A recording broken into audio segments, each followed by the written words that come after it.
اگر آپ حضرات مہربانی کریں میرے اوپر تو بچوں کے درمیان میں آپ حضرات گھس کر کے بیٹھ جائیں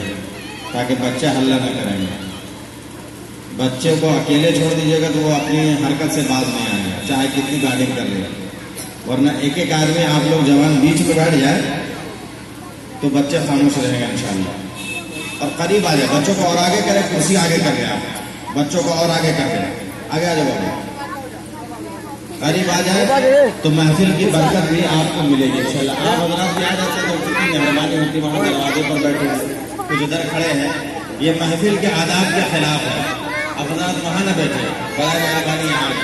نہیں لگے گی سردی انشاءاللہ. ابھی گرماہٹ آ جائے گی, ابھی گرمی آ جائے گی بدن میں آپ کے لیے انشاءاللہ. آ جائیے, آ جاؤ,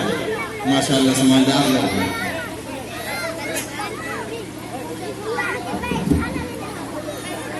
قریب قریب آ جائے ماشاءاللہ. ایسے لمبے بچھا دیجیے, قریب میں ہو جائیں گے. الحمدللہ الحمدللہ نحمده ونستعینه ونستغفره ونؤمن به ونتوکل علیہ ونعوذ باللہ من شرور انفسنا ومن سیئات اعمالنا من يهده الله فلا مضل له ومن يضلله فلا هادي له ونشهد ان لا اله الا الله وحده لا شريك له ونشهد ان محمدا عبده ورسوله اما بعد فقد قال الله تبارك وتعالى في القرآن المجيد والفرقان الحميد اعوذ بالله من الشيطان الرجيم بسم الله الرحمن الرحيم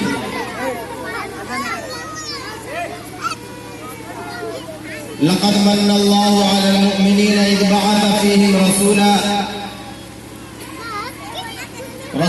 منهم يتلو عليهم آياته ويزكيهم ويعلمهم الكتاب والحكمة وإن كانوا من قبل لفي ضلال مبين. وقال الله تبارك وتعالى ألم يجدك يتيما فآوى. وقال الله تبارك وتعالى ورفعنا لك ذكرك. صدق الله العظيم.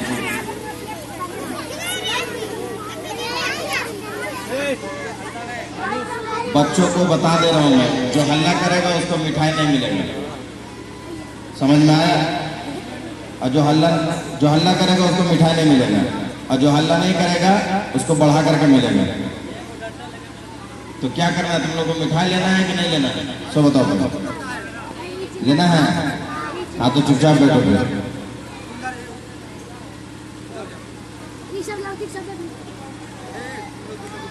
جیسا کہ آپ حضرات جانتے ہیں,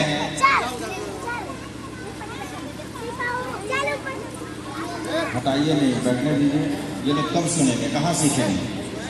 بیٹھنے دیجیے. سائڈ کیجیے گا تو زیادہ نہیں لگے گا.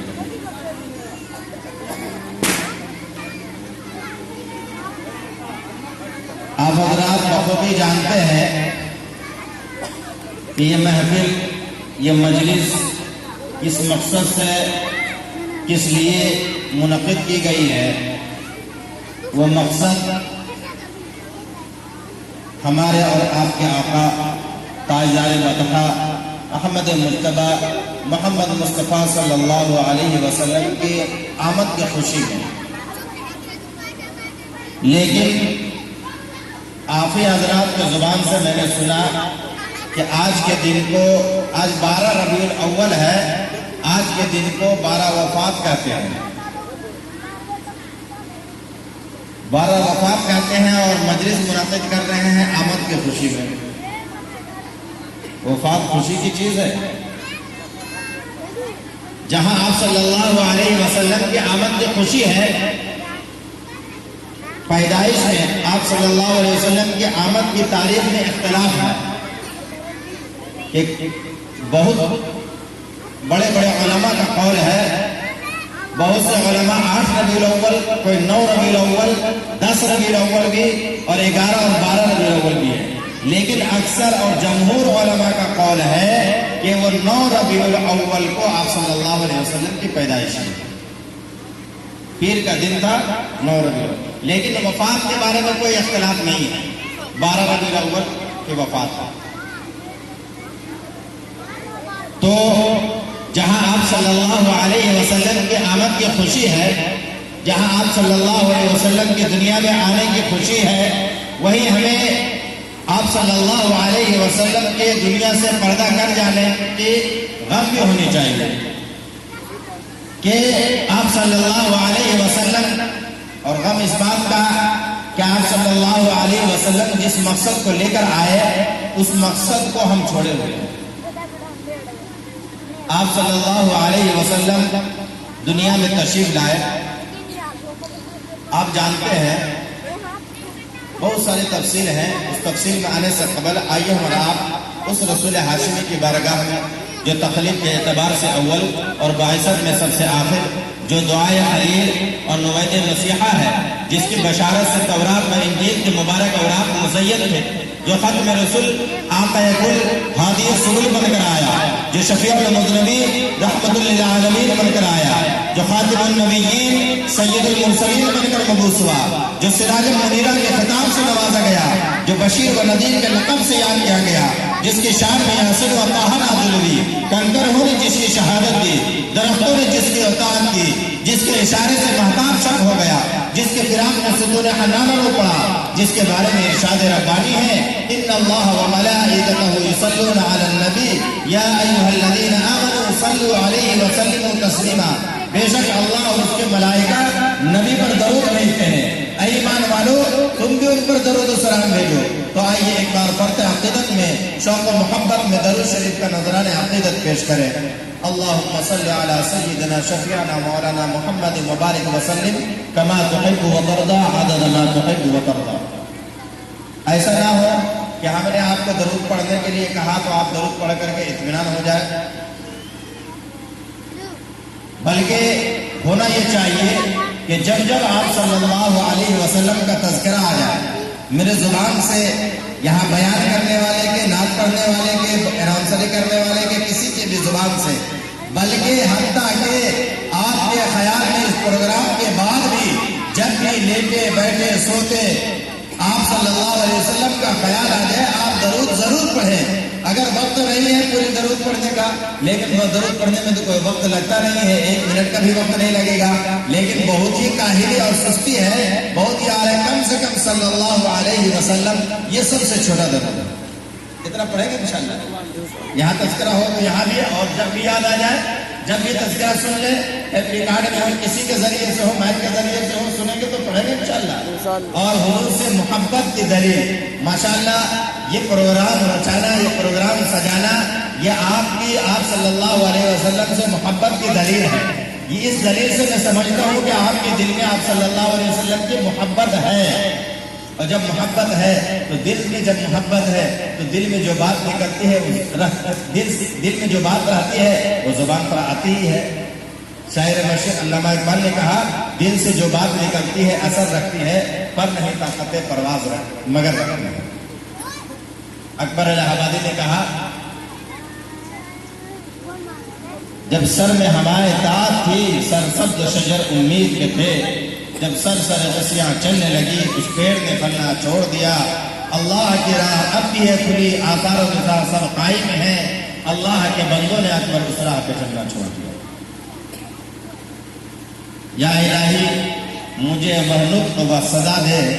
یا الہی مجھے وہ نطق و صدا دے،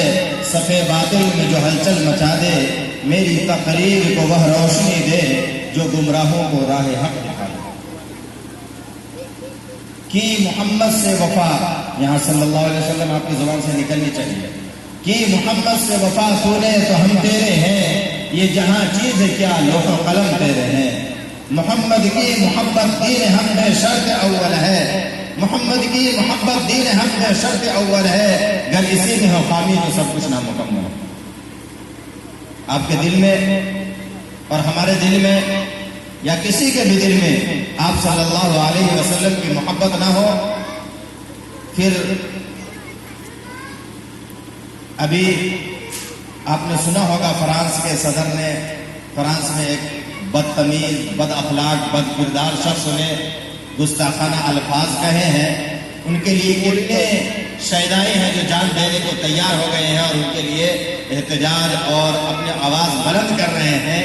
اور ہمیں بھی چاہیے کہ کم سے کم ہم اتنا کریں کہ فرانس کی جو مصنوعات ہے، فرانس کے جو پروڈکٹ ہیں، فرانس میڈ ان فرانس جو ہے، جو چیزیں فرانس سے بن کر آتی ہے ان کا استعمال کرنا ہم بند کریں۔ انشاءاللہ کریں، اتنا تو ضرور کرنی چاہیے۔ آپ صلی اللہ علیہ وسلم کی محبت میں، باقی اس کے مقابل میں بہت ساری چیزیں ہیں، اس کے اپوزٹ بہت سارے سامان مل جائیں گے، تو ضروری نہیں کہ اس کا سامان نہیں خریدے تو زندگی نہیں گزرے گی، بہت ساری چیزیں ہیں۔ بہرکیف جب بھی آپ ڈاکٹر کے پاس جاتے ہیں، آپ کو ڈاکٹر کوئی سیرپ دیتا ہے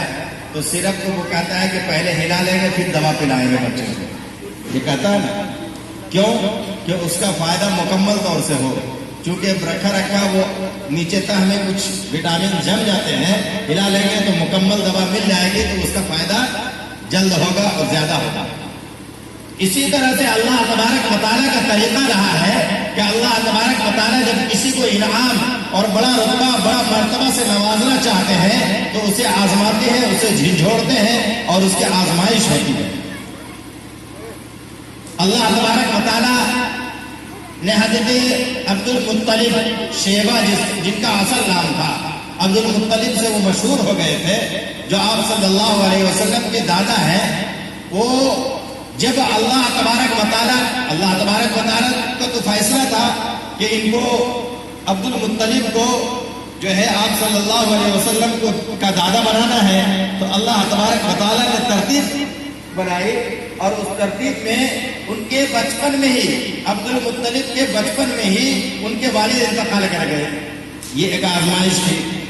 آزمائش یہ تھی، والد انتقال کر گئے، ان کی والدہ لے کر کے ان کے اپنے ننیحال میں، اپنے مائکے میں چلی گئی اور وہاں رہنے سہنے لگے۔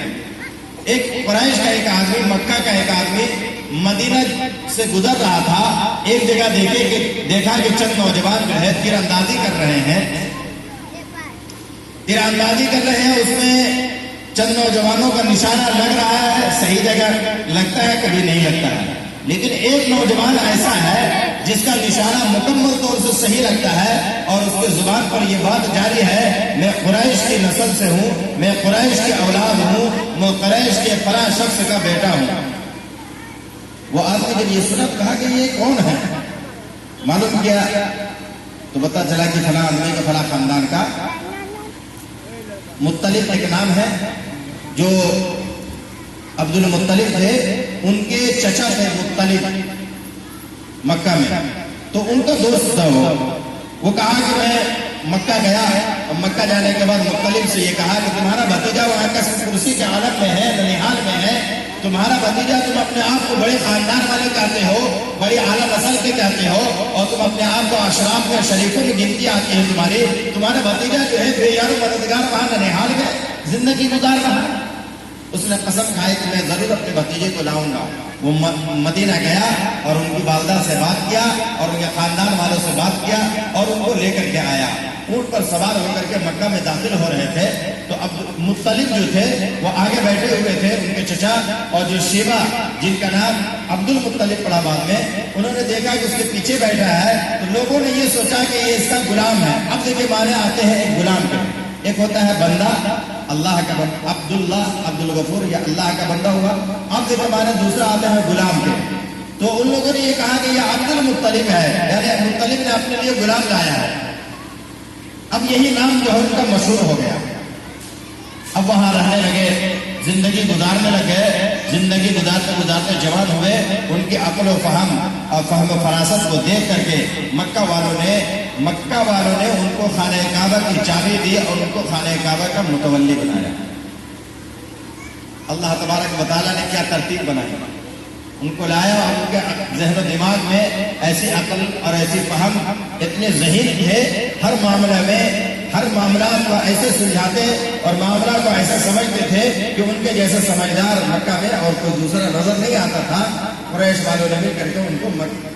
خانہ کعبہ کا متولی بنایا اور ان کی ذمہ داری میں دے دی۔ اس سے پہلے، اس درمیان میں آپ صلی اللہ علیہ وسلم کی پیدائش سے پہلے متولی جب بن گئے، خانہ کعبہ کے نگراں جب بن گئے، تو اس درمیان میں یمن کا گورنر ابرہہ نامی ایک گورنر تھا۔ اس زمانے تک مکہ کی طرف اور عرب کے جانب کسی کا دھیان نہیں جاتا تھا۔ لوگ سمجھتے تھے کہ یہ اونٹ چرانے والے قوم ہے اور اس کی طرف کیا توجہ دینا، یہاں پر کوئی حکومت کرنا بھی نہیں چاہتا تھا اس علاقے میں۔ لیکن ایک چیز یہ تھی، حالانکہ آپ صلی اللہ علیہ وسلم کے آمد سے پہلے مکہ میں اور پورے دنیا میں ایسی بے راہ روی، ایسے گناہ اور جرائم رائج ہو چکے تھے، ہر طرح کی برائیاں مکہ والوں میں، کفار مکہ میں زناکاری، عصمت دری، آبروریزی، زمین فروشی، قمار بازی، جوا خوری، ہر طرح کی برائیاں اس میں پائی جاتی تھی۔ لیکن اس کے باوجود وہ خانہ کعبہ کا ضرور احترام کرتے تھے، خانہ کعبہ کا احترام کرتے تھے اور اس کی اچھی طرح دیکھ بھال کیا کرتے تھے اور اس کا احترام کرتے تھے۔ اور وہاں پر دور دراز سے دوسرے ملکوں سے اس زمانے میں بھی لوگ حج کے لیے آیا کرتے تھے، خانہ کعبہ کی دیدار کے لیے، خانہ کعبہ کو دیکھنے کے لیے اور حج کے لیے، عمرہ کے لیے لوگ تشریف لاتے تھے۔ ابرہہ جو یمن کا گورنر تھا، اس نے یہ سوچا کہ لوگ وہاں جاتے ہیں، وہ یمن میں جو ہے کلیسا بنایا، ایک گرجا بنایا، اور بنانے کے بعد اس کو جو ہے لوگوں کو اس طرف متوجہ کرنے لگا کہ لوگ وہاں جانے کے بجائے یہی آئے، کم سے کم یمن کے لوگ یہی۔ تو ایک یمنی شخص نے جو ایمان والا تھا، اس نے جو اپنے اس وقت کے نبی کی کتابوں کو ماننے والا تھا، اپنے نبی کی شریعت پر چلنے والا تھا، وہ جو ہے جو خانہ کعبہ سے محبت رکھنے والا تھا، وہ اس کے کلیسا میں، گرجا میں جا کر کے غلاظت کر دیا اور بیت الخلا کر دیا، اس میں لیٹرن کر دیا، گندا کر دیا اسے، اور غصہ آیا۔ بعض روایتوں میں آتا ہے کسی نے آگ لگا دی اور کلیسا کا ایک حصہ کنارے کا جل گیا۔ وہ غصے میں آ کر کے اس نے ایک لشکر تیار کی، اور لشکر کے ساتھ ساتھ بڑے بڑے بہادر لشکر تیار کیے۔ لشکر تیار کرنے کے بعد ہاتھیوں کا بھی ایک لشکر اس میں ساتھ لیا، کہا کہ مکے پر چڑھائی کرتے ہیں، ان لوگوں نے میرے بنائے ہوئے کلیسا میں گندگی کی ہے، میں مکہ پر چڑھائی کروں گا اور مکہ کو خانہ کعبہ کو ڈھا دوں گا۔ وہ ڈھانے کے لیے آیا، اور جیسے ہی مکہ کے گرد و نواح میں انٹری ہوئی اس کی، آنے کے بعد سب سے پہلے اس کو نظر آیا کہ کچھ اونٹ چل رہے ہیں۔ معلوم کیا کہ کس کا ہے، کہا کہ خانہ کعبہ کے جو متولی عبد المطلب ہے اسی کا اونٹ ہے۔ کہا کہ اونٹ کو پکڑ دو اور باندھ دو۔ جب معلوم ہوا عبد المطلب کو کہ میرے اونٹوں کو کیوں پکڑا، ان لوگوں نے پکڑ لیا ہے، ابرہہ نے پکڑ لیا ہے، تو وہ گئے ان کے خیمے میں جا کر کے ملاقات کی۔ اللہ تبارک و تعالیٰ نے ان کے چہرے پر ایسا روب دے دیا تھا کہ وہ اونچائی پر بیٹھا ہوا تھا ابرہہ، وہ روب کی وجہ سے وہ اتر کر کے نیچے آیا اور نیچے بیٹھ کر کے بات کیا کیا بات ہے؟ حالانکہ تم نے میرے اونٹوں کو پکڑ لیا ہے، میرے اونٹوں کو چھوڑ دو، میرے اونٹ سے کیا مطلب ہے تمہارا؟ وہ اس کے ذہن میں بات آئی کہ یہ خانہ کعبہ کا متولی ہے، یہ آیا تھا تو بات کرتا ہے کہ یہاں پر کیوں آئے ہو لشکر لے کر کے خانہ کعبہ۔ کہا کہ تم کو تو یہ بات کرنی چاہیے خانہ کعبہ کے سلسلے میں کہ لشکر کیوں لائے ہو، خانہ کعبہ پر کیوں حملہ کر رہے ہو۔ کہا کہ خانہ کعبہ میرا نہیں ہے، اونٹ میرے ہیں، اس لیے میں اونٹوں کے بارے میں جو جواب ہے وہ سنیے۔ اللہ پر یقین، اللہ پر بھروسہ، آپ بھی ایسا ہی بھروسہ اگر آپ کو ہو جائے تو پھر وہ اللہ کی مدد ابابیلوں کی طرح آپ پر بھی آئے گی۔ تو انہوں نے کہا کہ اونٹ میرے ہیں، اس لیے میں اونٹوں کی فکر کر رہا ہوں، خانہ کعبہ بیت اللہ اللہ کا گھر ہے، اللہ سمجھے گا، اللہ اس کا مالک ہے، اللہ اس کی حفاظت کر لے گا۔ جب اس نے حملہ کا ارادہ کیا تو اللہ تبارک و تعالیٰ نے ابابیل پرندوں کو بھیجا۔ ابابیل پرندوں کے ذریعے سے ایسی کنکریاں اس پر برسائی گئی کہ ہاتھی جو لہیم شہیم ایک مطلب کہ پرندہ چڑیا کے مانند تھا، اتنا بڑا ہو، کبوتر کے اتنا بڑا ہوگا، اس سے زیادہ کیا، باز اتنا بڑا ہوگا، اور ہاتھی کتنا بڑا۔ تو اس ہاتھی پر جب اس پرندوں کے پھینکے ہوئے کنکریاں پڑ رہی تھی تو وہ ریزہ ریزہ اور ٹکڑا ٹکڑا ہو گیا، اور اس میں سے بھی ایک ہاتھی نے خانہ کعبہ کی طرف حملہ کے لیے چلانے کے لیے کوشش کی۔ جب لے جانے لگا ایک ہاتھی نے انکار کر دیا۔ آج ہمیں شریعت کا خلاف کوئی کام آ جائے، شریعت کا خلاف کوئی کام آ جائے، کوئی کہا دے کیا ہم خود کر رہے ہیں، ہم آپ آپ صلی اللہ علیہ حضرت عامرہ کہتی ہے آپ صلی اللہ علیہ وسلم، ابھی اس بات پر میں آؤں گا انشاءاللہ، ہم آپ صلی اللہ علیہ وسلم نے آخر وقت میں بھی جب زبان مبارک سے پورے لفظ نہیں نکل رہے تھے، آپ صلی اللہ علیہ وسلم حضرت ام سلمہ یا حضرت عائشہ کی گود میں سر رکھے ہوئے تھے اور نزا کا عالم تھا، روح نکلنے والا تھا، اس وقت بھی اقیم الصلاۃ کی نماز قائم کرتے رہے۔ ہم اپنی زندگی پر غور کریں۔ ایک مرتبہ آپ صلی اللہ علیہ وسلم نے فرمایا قرۃ عینی فی الصلاۃ، میری آنکھوں کی ٹھنڈک نماز میں رکھی گئی ہے۔ اگر ہم نماز پڑھتے ہیں تو اللہ تبارک و تعالیٰ کے لاڈلے حبیب حضور پاک صلی اللہ علیہ وسلم کی آنکھوں کو ٹھنڈک پہنچاتے ہیں، اور نماز نہیں پڑھتے تو تکلیف پہنچا رہے نا، تکلیف پہنچا، اور آپ صلی اللہ علیہ وسلم کو تکلیف پہنچانے کا ذریعہ جو بن جائے اس کا کیا حاصل ہوگا؟ ابھی کوئی کچھ کہہ دے، کوئی کچھ اور کوئی دوسرا آدمی کہہ دے تو اس کو مرنے کے لیے تیار ہو جائیں گے، لیکن ہم خود روزانہ 5 وقت نماز چھوڑ کر کے تکلیف پہنچا رہے ہیں، اپنا انجام پہلے سوچیں۔ اب رہا حملہ کرنے کا ارادہ کیا، حملہ کرنے کی کوشش کی، اللہ تبارک و تعالیٰ نے ابابیلوں کے ذریعے سے اس کے لشکر کو تباہ و برباد کر دیا۔ اس واقعے کی وجہ سے پوری دنیا کی نگاہیں خانہ کعبہ اور مکہ اور عرب کی طرف متوجہ ہوئی، اور لوگ آنا جانا اور زیادہ شروع ہو گئے، اور اس کی طرف لوگ متوجہ ہو گئے، اور ذہن میں یہ بات اور لوگوں میں یہ بات ٹھہر گئی کہ کوئی ایک ہستی ضرور آنے والی ہے، چونکہ تورات میں اور کتابوں میں تذکرہ پہلے آ چکا تھا، کوئی ہستی آنے والی ہے جس کی وجہ سے اللہ تبارک و تعالیٰ نے یہ انتظام فرمایا۔ اور پھر جب عبد المطلب کی آزمائش ختم ہوئی تو حضرت عبداللہ، اور جب ان متولی بنے تھے تو اسی وقت انہوں نے یہ قسم کھائی تھی کہ میں زمزم کا کنواں جو ہے حضرت اسماعیل علیہ السلام کے ایڑی کے رگڑنے سے جو زمزم کا کنواں نکلا تھا، اس کنویں کی وجہ سے وہ کنواں بند ہو چکا تھا، وہ کنواں جو ہے بند ہو چکا تھا، اور پتہ نہیں تھا لوگوں کو کہ کنواں کہاں پر ہے، کوئی چٹان سے بند کر دیا گیا تھا، کسی نے بند کیا ہوگا یا بند ہو گیا ہوگا، اللہ تبارک و تعالیٰ کی مرضی تھی۔ اور اس علاقے میں پانی کی کمی تھی، مکہ کے ارد گرد پانی کی کمی تھی۔ عبد المطلب جب متولی بنے تو انہوں نے اس کنویں کو تلاش کرنے کا بیڑا اٹھایا، ذمہ داری لے کے میں کنواں تلاش کرتا ہوں۔ اب کبھی ادھر کبھی ادھر کھود رہے ہیں، ادھر کھود رہے ہیں، کھودتے رہتے ہیں، پتھر نکلتا